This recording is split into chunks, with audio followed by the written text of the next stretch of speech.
Hi everyone, Beatles as you can see, with a nice Beatles. I should stop calling it Beetlejuice. That gets old after a while, doesn't it? Anyway, a nice drink in here to keep me company. So, as usual, I'll be diving straight into just listening to the piece for the first time ever. No preparation, no reading information. I'm even going so far as to not even know the title, because it's fun to try to guess. So that's what let's do right away. Your day breaks. That's a really beautiful piece of music, but it's making me think of there are so many things about it that recall Eleanor Rigby to my mind.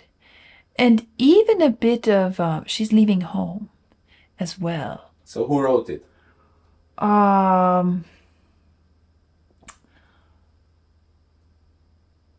It does not sound like Lennon to me. Eleanor Rigby was Paul McCartney, right? Well, this one, I remember with Eleanor Rigby. Was it Eleanor Rigby when I decided that Paul McCartney has a certain fingerprint to his... Yeah. This one doesn't have so much of that particular compositional technique, but still, somehow, it gives me the Paul McCartney vibes. And I think also the voice is Paul's voice, so that's also telling me... Vlad is telling me, can I name the title?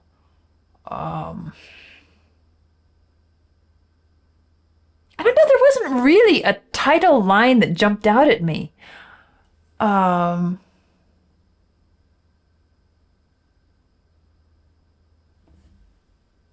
boy. Title for this. Your day breaks. I don't know, Your Day Breaks? I mean, that's just not a good title. That's the opening line. She no longer needs you? That's dull. Something about the tears? She makes up. She takes. I'm kind of lost. I don't know a good title for this one, so I guess I'm going to have to go look it up. For no one. Well, if you're going to pull something out of the lyrics and make it a title, that's probably the best little phrase to grab. Genre is Baroque pop.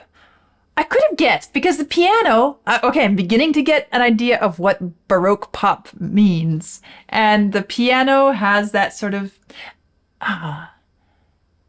same sound as some of the others have had, that Baroque.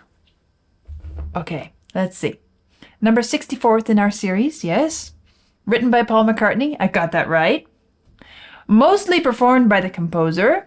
The track is distinguished by its French horn solo. Yes, French horn solo, but it's kind of high-pitched and quick for classic French horn. And they're using it much more, well, Beatley, let's say. Performed by Alan Civil and used as an obligato in the final verse. Okay. I wrote that on a skiing holiday in Switzerland, in a hired chalet amongst the snow, Paul remembered in 1984. It's a song about rejection, clearly. The breakup, or marking the end of a relationship that didn't work, has always been quite a rich area to explore in a song. Having been through it a few times, as I suppose a lot of people have, it was an emotion I could relate to, and it seemed like a good idea to put into a song because probably a lot of other people could relate to it too. In the song, I'm talking about two people who've broken up, but obviously, as with any writer, it all comes from your own experience, and inevitably, you're talking about yourself. Yes, that's true. I mean, if you're going to create something, it has to come from yourself. Not necessarily autobiographically, but it comes from your own experiences, the things you've tasted. I didn't talk really about how this song impacted me emotionally, but just as with Eleanor Rigby, and just as with She's Leaving Home, it strikes this wonderful emotional chord that seems to encapsulate the essence of the experience. To me, I didn't pay close attention to the lyrics so much. I was trying to hear everything all at once, of course. But the lyrics sounded to me like it was not about having already broken up. Actually, it's more about the moment you realize this is over. And that feeling of just this deep sadness and lifelessness.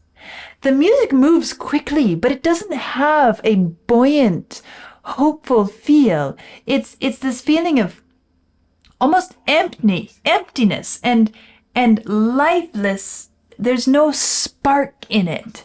And even the voice, it lacks the spark that one finds in an active relationship. It appears that this was completely a Paul composition without any input from his songwriting partner. Lennon himself confirms this assumption in his 1972 Hit Parader magazine interview when asked about the authorship of the song. Paul, another of his that I really like. Man, Lennon uses few words sometimes. Paul, Paul's song, my song. Part Paul, part me. Paul, another one of his I really liked. Well, at least he said something about he liked it. He continued to praise the song in his 1980 Playboy magazine interview, where he states, "One of my favorite pieces of his, too. That and Here, There, and Everywhere. A nice piece of work, I think." I remember Here, There, and Everywhere. I enjoyed that one as well. In the June 17th, 1966 edition on New Musical Express, producer George Martin attempted to create excited anticipation concerning something that was used on the upcoming Revolver album as an instrument I bought myself. No, I can't tell you what it is just yet or where I got it. All I can say is it cost me £110, equivalent to around 1,700 British pounds in 2022. Paul burst his bubble in the following edition of New Musical Express. Sorry. There is this little tiny bug. I don't know if the camera can pick it up, but there's this little tiny fruit fly flying around me from time to time, and it distracts me. Here it is. Paul burst his bubble in the following edition of New Musical Express by saying, "Why the mystery? It's only a clavichord and it makes a nice sound." There's no real weird stuff on this LP. Anyway, I've stopped regarding things as way out anymore. I love that. It's only a clavichord and it makes a nice sound. Why the mystery? In 1982, George Martin recounted, "I brought it in from my home because I thought it had a nice sound. It was a very strange instrument to record, and Paul played it. Occasionally, we'd have an idea for some new kind of instrumentation, particularly for solos," relates Paul. On For No One, I was interested in the French horn, because it was an instrument I'd always loved from when I was a kid. Same here. It's a beautiful sound, so I went to George Martin and said, "How can we go about this?" And he said, "Well, let me get the very finest." That was one of the great things about George. He knew how to obtain the best musicians and would suggest getting them. On this occasion, he suggested Alan Civil, who, like all these great blokes, looks quite ordinary at the session, but plays like an angel. I love these quotes. Okay, let's go back and dig in a bit and enjoy this sad song. Your day breaks. I said it didn't really follow Paul's fingerprint pattern, but now that I look at it, it actually kind of does. Not in a big, look at me, I'm using my favorite techniques view, but to go back to what I'm talking about, I guess it was Eleanor Rigby when I first brought this up. The idea that many of Paul McCartney's Beatles songs start with a short phrase, which is then followed by something longer. Eleanor Rigby. Ya da da da da da da da da da da da. Michelle, Marbell, da da da da da da da da da. Okay, so That's enough of it. Your day breaks. Your mind aches. You feel that all her words of kindness linger on when she no longer needs you. Same idea, right? I think the reason I didn't pick up on it the first time around is because the way this is placed, each one of these little bits, little sound bites, are presented in a way to push us towards the next. Your day breaks. Your mind aches. You feel that her words of... There's this feeling of forward motion which doesn't exist so strongly in Michelle, ma belle, da da da da, or Eleanor Rigby, ya da da da. Those, you feel the pause more weightily, whereas here, interestingly, this is one without an introduction. Your day breaks. It's the same compositional technique. We kind of call this falls under the umbrella of what we music teachers kind of nickname sometimes as ready, steady, go. Ready, steady, go! And that's it. Obviously, Paul just connects with this style, and his expressions, his way of writing lyrics, his way of putting lyrics to melody, it's something that works so well for him. He likes it, he enjoys it, and it allows him to express himself beautifully. Like here. Your day breaks, your mind aches. You find that all her words of kindness linger on. I mean, the words hurt to read them. It makes you feel like, this is just so, it's so devastating.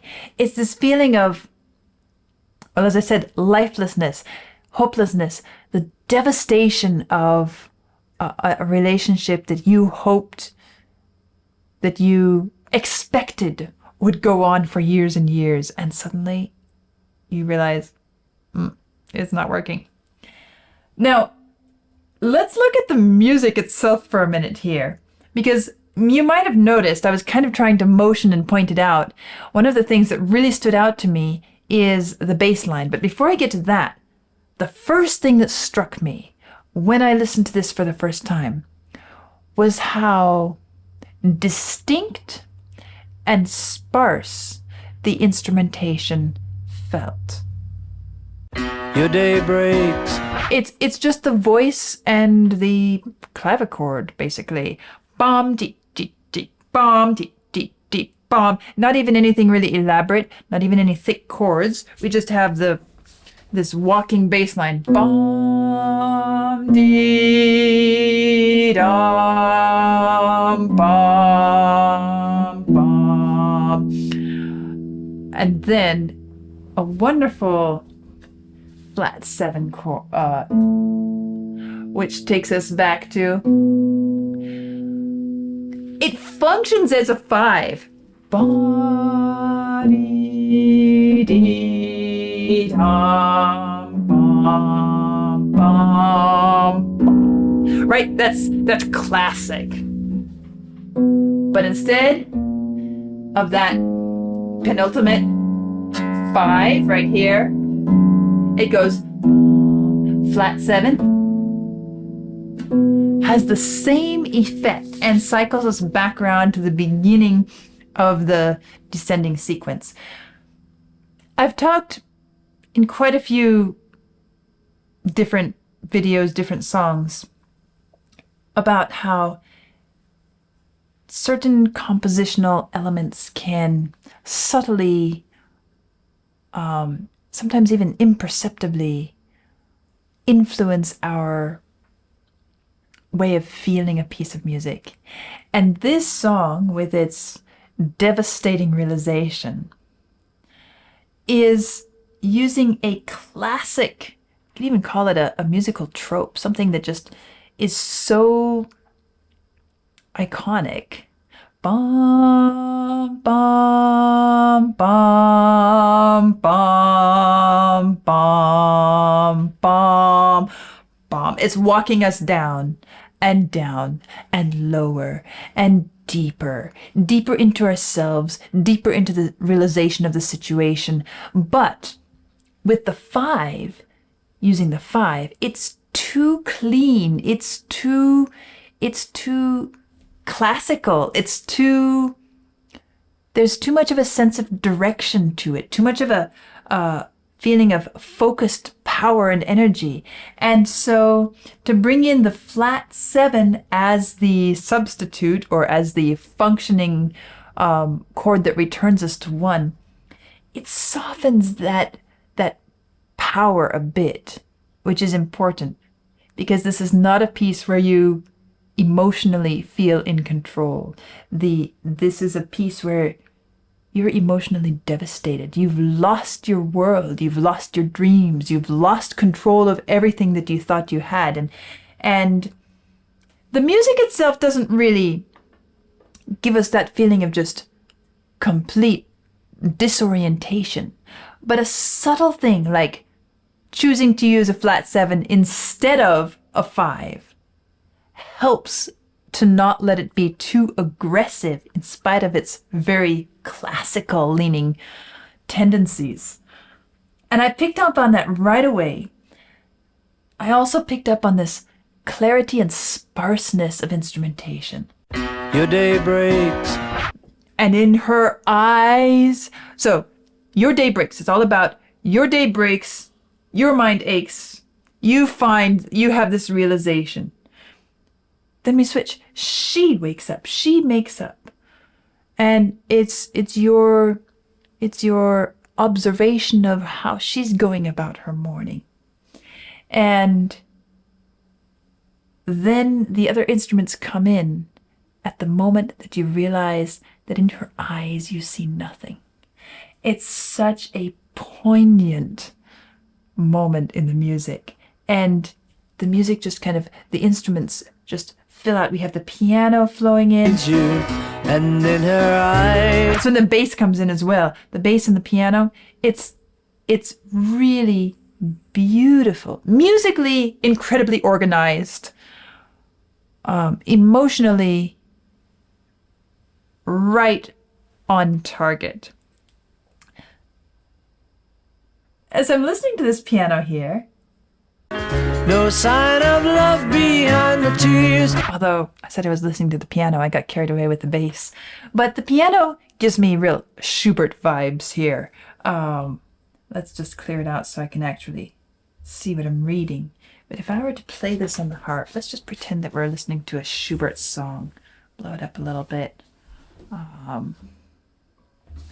And we need to have our major 5. I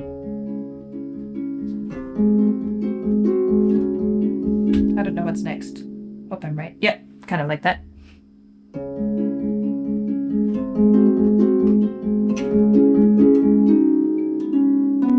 And then it changes, right? But those little rippling yada da da da da da da yada. It feels like you're listening to a Schubert art song, doesn't it? It's that rippling, flowing quality. This is incredibly classically based harmonization and instrumentation techniques. But I love the fact that the bass really catches my ears in that moment. Well, McCartney's a bass player, right? So he's kind of accompanying his own voice with the bass here. No sign of love behind the tears. And it contrasts with this descending line that we heard in the piano. Bum, bum, bum, bum, bum, ba-dum. Let's see, where does it start here? Well, let's just say we're going to start here. Bum, bum, bum, bum, bum, da-dum, bum, bum, da-dum, bum, bum, bum, ba-dum. This wonderful ascending. You could, with a few tweaks, set this to different lyrics, and it would sound hopeful if you emphasized these rising lines over the descending. But it works so well with these lyrics. I don't know if anybody would want to try switching it up. A love that should have lasted years. Listening to this again, I didn't really recognize it as French horn the first time around. It sounded, I was thinking, okay, muted trumpet perhaps? Because it's pitched so high. I don't even know if French horn can really play this high. And this brings me to something which I'm noticing on the score as well. We are working in the key of B major. B major has 5 sharps in it. Well, if a guitar's bass note is E, you could probably make B work. But I don't very often see a lot of this music showing up in B major. I feel like it's kind of an awkward key, which makes me come to my point here with the French horn, the key, signature. I wonder if this is one of those pieces of music where they kind of sped it up. Did they double the French horn tempo? Because this is... Okay, a French horn might be able to squeak this out, but a French horn is a warm instrument. It's lower in the range, and we're in the trumpet range here. But listen to us. You could almost imagine yourself kind of, this is a dance, kind of a waltz style. It's not in 3/time, but this bomb dee dee dee bomb dee dee, and the French horn leans into that da da dum da da dee dee da da. It's really, really evocative and romantic sounding. Painful in the context, right? It's almost as if we're looking back at our memories of dancing together and doing life together and all the ebb and flow and following and leading and everything that worked so well together, the elegance, the grace of it. The French horn leans into that. But how? At this pitch? Either this guy was a genius, well, they said he picked the best, Alan Civil, but still, if anybody knows anything about this, I am dying to hear some details about how did they get the French horn at this pitch and still sound so easy and elegant. I guess I would say my impressions of this instrumentation, as I was saying, kind of spare. It feels a bit like an unfurnished room or a lightly furnished room, like somebody is moving out. But now he's gone. How fitting that this romantic feeling French horn solo is layered on top of there will be times when all the things she said will fill your head. You won't forget her. Those are those moments of just remembering what was. Things she said will fill your head. Unresolved.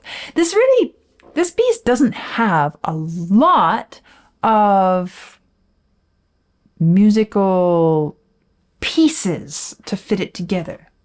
We have, as I said, this bass line which circles round and round. We have this Schubert moment. We have the French horn which kind of stacks and fits and all of that. That's pretty much it. So we feel this sort of circularity returning, and it's kind of like we come round and round and round to the same realization, the same moment. No matter how many times we work it through, we come back to the same recognition that, this is the end. But at the same time, it's unresolved.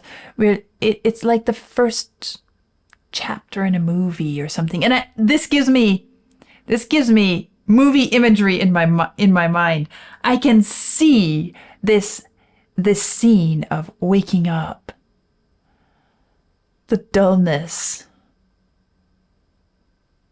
I can see the woman going about her routine, completely disconnected. These two people are disconnected from each other. The sadness in their eyes and and the realization that, okay, they're going to go their separate ways. I could totally see a movie scene built out of this piece of music.